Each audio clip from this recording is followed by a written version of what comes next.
Bienvenue dans ma cuisine. Aujourd'hui, nous allons voir la recette du kimchi.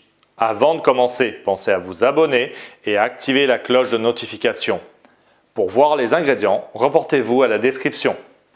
Alors, on va commencer par découper le chou pour pouvoir le faire mariner, enfin en fait le mettre en saumure pendant 6 heures minimum normalement. Donc on va le couper en 4 dans l'idéal. Ensuite, on va le mettre par morceaux directement dans de l'eau.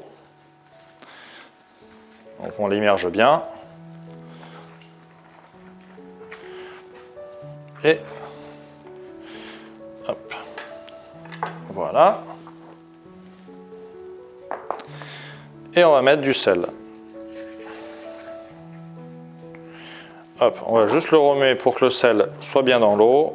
Et on va le laisser donc 6 heures ou à température ambiante s'il fait frais, ou directement au réfrigérateur.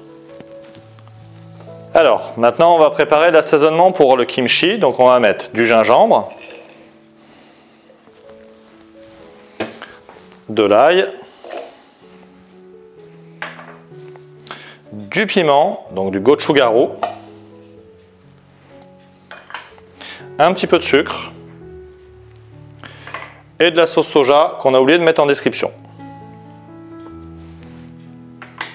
On va le mixer.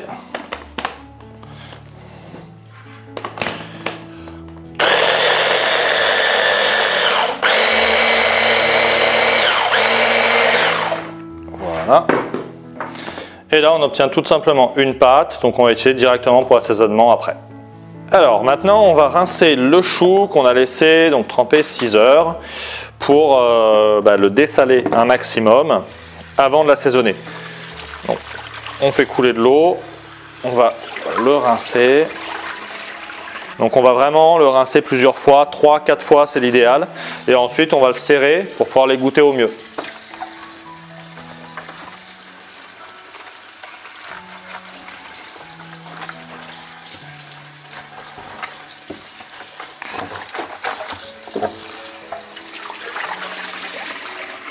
Voilà.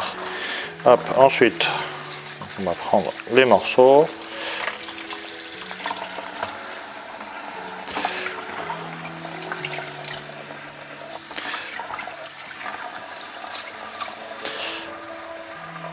Et voilà. Hop, on éteint l'eau. Alors maintenant, on va juste détailler légèrement le chou. Alors, le mettre dans un cul de poule. Hop. Voilà. Alors certains le laissent entier, moi je préfère le détailler légèrement. Ça va permettre d'obtenir quelque chose qui va mariner plus rapidement. Et où la lactofermentation va se faire aussi plus rapidement.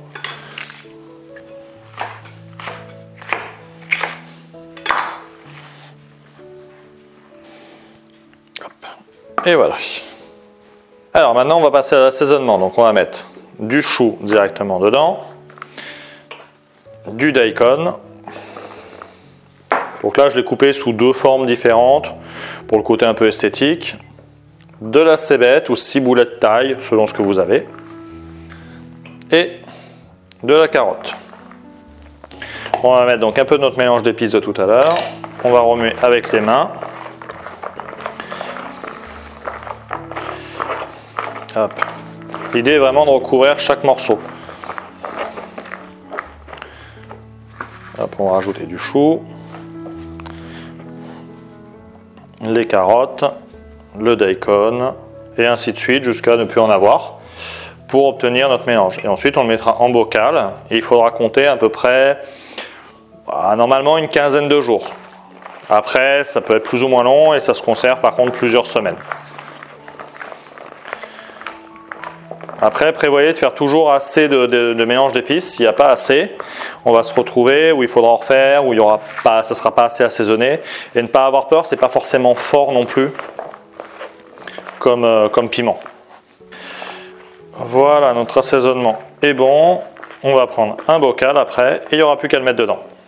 Allez, donc maintenant on va mettre directement dans le bocal. Donc, il faut qu'il y ait le minimum d'air. Donc vous prenez votre mélange, vous le mettez au fond. Et vous allez le tasser au fur et à mesure pour justement qu'il y ait le minimum d'air qui s'installe et que la fermentation puisse se faire donc, au fur et à mesure dans les prochains jours. Faut pas avoir peur de tasser, hein. Hop là, on ferme le bocal. Et on va le mettre directement donc au réfrigérateur pour à peu près une semaine, 10 jours avant de le manger. Et après, au fur et à mesure, comme des pickles, comme toutes les petites préparations qu'on va accompagner, ou d'un plat asiatique, ou avec du riz, ou X ou Y. Merci d'avoir regardé cette vidéo. Si celle-ci vous a plu, allez voir les autres. Je vous souhaite une très bonne dégustation. N'oubliez pas de liker, de vous abonner et à très bientôt sur ma chaîne.